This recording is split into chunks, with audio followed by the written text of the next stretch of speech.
കേട്ടോ സ്നേഹിതരെ ഞാൻ ചെറുവള്ളിത്തോട്ടത്തിനിങ്ങോട്ടു പോരുമ്പം കുട്ടിത്തത്ത കിളി പോലഴകുള്ള തത്തമ്മ പെണ്ണവൾ പോകുന്നേ.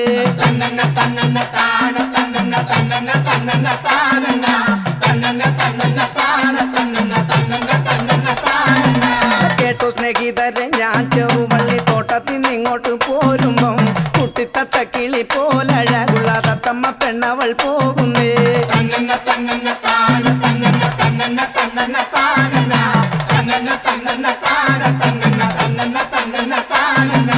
കണ്ടറിവുള്ളൊരു കാര്യമില്ലാതെ എങ്ങനൊരു വക ചോദിക്കും